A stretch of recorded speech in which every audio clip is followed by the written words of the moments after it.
Halo semuanya, perkenalkan, aku Aisyiti Mardiah dengan NPM 17031020024. Pada kesempatan kali ini, saya akan mereview materi pada mata kuliah pengembangan diri. Pengembangan diri itu sendiri merupakan aktivitas pemberdayaan atau empowering activities yang di dalamnya terdapat 5 hal, yaitu training, consulting, mentoring, coaching, dan terapi. Yang pertama adalah training. Training merupakan aktivitas pemberdayaan yang bertujuan untuk membangun kompetensi yang ada pada para peserta. Pembahasan mengenai training ini nanti akan dijelaskan secara lebih lanjut. Kemudian, selanjutnya adalah consulting. Consulting merupakan aktivitas pemberdayaan yang bertujuan untuk menyelesaikan permasalahan-permasalahan yang ada di masyarakat itu sendiri. Aktivitas pemberdayaan yang ketiga adalah mentoring. Mentoring ini digunakan untuk mengetahui keahlian atau expert apa saja yang dimiliki oleh para peserta. Selanjutnya adalah coaching. Coaching merupakan aktivitas pemberdayaan yang ditujukan untuk mengetahui potensi-potensi yang ada pada peserta, yang mana potensi ini sebelumnya belum diketahui atau belum muncul sehingga dapat dikembangkan secara maksimal. Aktivitas pemberdayaan yang selanjutnya adalah aktivitas terapi. Terapi ini biasanya digunakan oleh para training untuk mereka yang memiliki permasalahan, khususnya permasalahan kesehatan mental. Pembahasan selanjutnya adalah mengenai empowering activities khususnya pada training. Training atau pelatihan merupakan suatu kegiatan untuk memperbaiki atau mengembangkan baik itu keterampilan maupun pengetahuan yang ada pada diri sendiri maupun pada orang lain dengan tujuan untuk mengembangkan kompetensi yang ada. Kompetensi-kompetensi yang akan dibangun ini merupakan kompetensi yang dianggap memiliki kegunaan seperti knowledge atau pengetahuan, skill atau keterampilan, serta attitude atau sikap. Nah, di dalam aktivitas training ini tentunya ada trainernya atau pemimpin dalam pelatihan. Trainer itu sendiri difilosofikan sebagai pengadu kopi, di mana untuk mendapatkan secangkir kopi yang nikmat, kita harus memadukan bahan-bahan seperti kopinya, gula maupun airnya dengan seimbang. Oleh karena itu, bahan-bahan tersebut diibaratkan sebagai pemikiran-pemikiran yang ada pada para peserta yang mana sangat bervariasi. Oleh karena itu, seorang trainer yang baik harus mampu memadukan antara pemikiran-pemikiran yang bervariasi tersebut dengan pengetahuan yang ia miliki sehingga proses training dapat berjalan dengan baik. Terdapat 3 kaidah yang harus dipahami oleh seorang trainer. Yang pertama adalah bahwa trainer berperan sebagai bartender atau dia harus mampu menggabungkan pemikiran-pemikiran yang bervariasi di antara para peserta dengan pengetahuan-pengetahuan yang ia miliki. Kaidah yang kedua adalah bahwa seorang trainer dan para peserta pelatihan merupakan sama-sama warga belajar. Kemudian kaidah yang ketiga adalah seorang trainer yang baik bukan mengajarkan apa yang dia tahu, melainkan mengajarkan apa yang peserta mau. Nah, terdapat 3 pembekalan utama yang harus dimiliki oleh seorang trainer yang mana kita kenal dengan istilah 3M. M yang pertama adalah media, M yang kedua adalah metode, dan M yang ketiga adalah materi. Ketiga M ini, trainer harus mampu menyeimbangkan kesemuanya sehingga proses training dapat berjalan dengan baik. Dalam proses training, seorang trainer memiliki 4 peran sekaligus. Peran yang pertama adalah peran trainer sebagai narasumber. Di sini, trainer harus memberikan informasi-informasi yang dianggap penting atau informasi prioritas untuk pengembangan kompetensi para pesertanya. Peran trainer yang kedua adalah peran trainer sebagai motivator. Di sini, trainer harus mampu memberikan motivasi kepada semua peserta agar mau mengembangkan sikapnya atau mengubah perilakunya ke arah yang lebih baik lagi. Peran yang kedua adalah peran trainer sebagai motivator. Di sini, trainer harus mampu memberikan motivasi kepada seluruh peserta agar peserta tersebut mau merubah perilaku atau sikapnya ke arah yang lebih baik lagi. Sebagai contoh, peserta yang tadinya memiliki kepercayaan diri yang kurang menjadi memiliki kepercayaan diri yang tinggi. Peran yang ketiga adalah peran trainer sebagai dinamitator. Di sini, trainer harus mampu memperhatikan setiap perkembangan atau setiap perubahan yang terjadi pada para pesertanya, sehingga peserta beranggapan bahwa dia tidak sendirian. Peran yang terakhir adalah peran trainer sebagai fasilitator, di mana trainer harus mampu memastikan bahwa seluruh kegiatan atau acara terlaksana dengan baik. Pembahasan selanjutnya adalah mengenai training andragogi atau pelatihan untuk orang dewasa.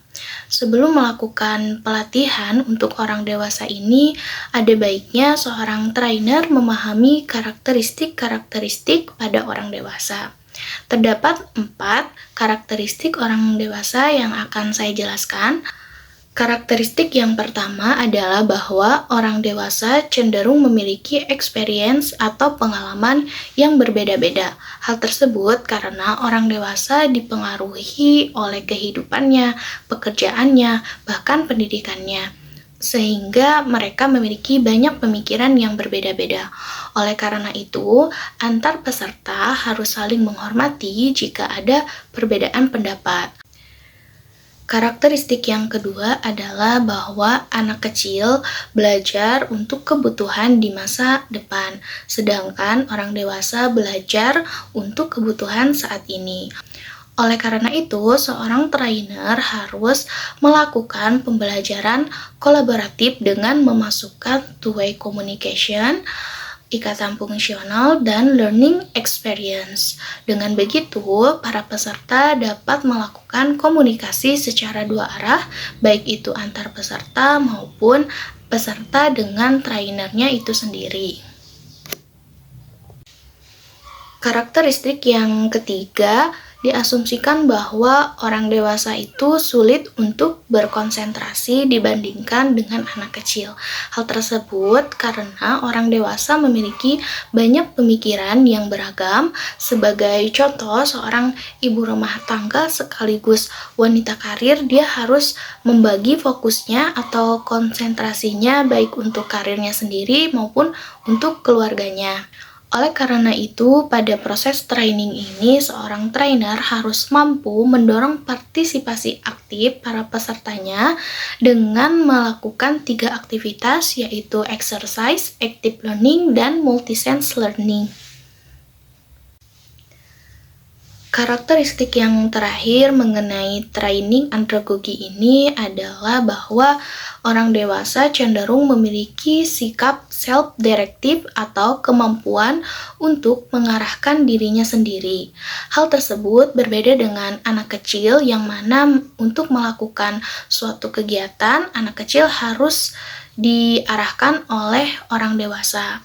Oleh karena itu, untuk mengatasi hal tersebut, seorang trainer andragogi harus menggunakan metode claim setting atau metode yang berisikan tentang pretest, perkenalan, hingga penyusunan harapan. Yang pertama adalah pretest. Nah, pretest ini bertujuan untuk mengetahui wawasan atau kondisi atau pengetahuan yang dimiliki oleh para peserta terhadap materi yang akan disampaikan. Kegiatan yang kedua adalah perkenalan.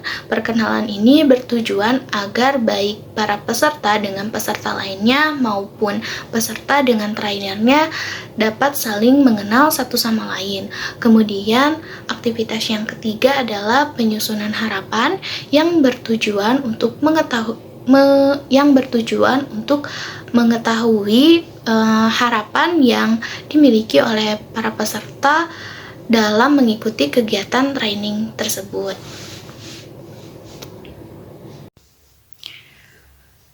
Contoh keterampilan yang harus dimiliki oleh seorang trainer yang baik adalah memiliki kemampuan untuk memberikan materi dengan menggabungkan learning experience atau pengalaman dengan pengetahuan atau knowledge yang dimiliki oleh para peserta.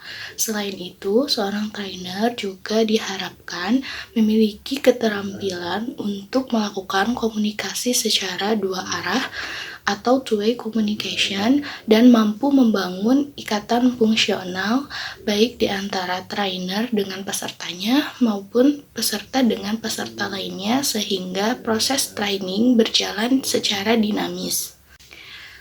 Sementara itu, sikap yang harus dimiliki oleh seorang trainer contohnya adalah memiliki attitude yang baik, memiliki kontrol diri yang baik, serta memiliki tingkat kesabaran yang tinggi. Sementara itu, pengetahuan yang harus dimiliki oleh seorang trainer yang baik adalah memiliki wawasan atau pengetahuan mengenai public speaking, pengembangan diri, serta mampu menguasai teknik pembelajaran yang beragam sesuai dengan kebutuhan para peserta training. Selain peran trainer sebagai narasumber, motivator, dinamitator, dan fasilitator, seorang trainer juga memiliki dua peran lainnya, yaitu peran trainer sebagai perencana dan peran trainer sebagai guide. Yang pertama, peran trainer sebagai perencana. Dalam hal ini, peran trainer sebagai perencana berarti ia memiliki kewajiban untuk melakukan perencanaan terhadap kegiatan yang akan dilakukan pada pelaksanaan pelatihan. Pembuatan perencanaan ini dapat dibuat sesuai dengan situasi atau kondisi yang ada pada saat itu. Pembuatan perencanaan ini menjadi sangat penting karena dengan begitu proses pelatihan dapat dilaksanakan sesuai dengan kebutuhan para pesertanya. Peran yang kedua adalah peran trainer sebagai guide. Di sini trainer berperan untuk membentuk atau membuat norma atau peraturan yang dinilai objektif bagi para peserta. Ketika membuat norma atau aturan yang objektif tersebut, seorang trainer harus memperhatikan aspek-aspek seperti yang pertama, people are important atau seluruh peserta dalam pelatihan adalah penting. Yang kedua, feelings are important atau membangun perasaan dan kondisi belajar dengan positif dan produktif. Yang ketiga, it is safe to try things out here atau membuat para peserta pelatihan menjadi nyaman untuk mengeluarkan seluruh isi pikiran atau perasaannya selama pelatihan berlangsung. Dan yang keempat adalah things are not taken personally atau membangun pemahaman agar para peserta pelatihan tidak terlalu membawa perasaannya selama proses training. Sekian review materi yang dapat saya sampaikan. Mohon maaf jika terdapat kesalahan kata atau hal-hal yang kurang berkenan. Terima kasih.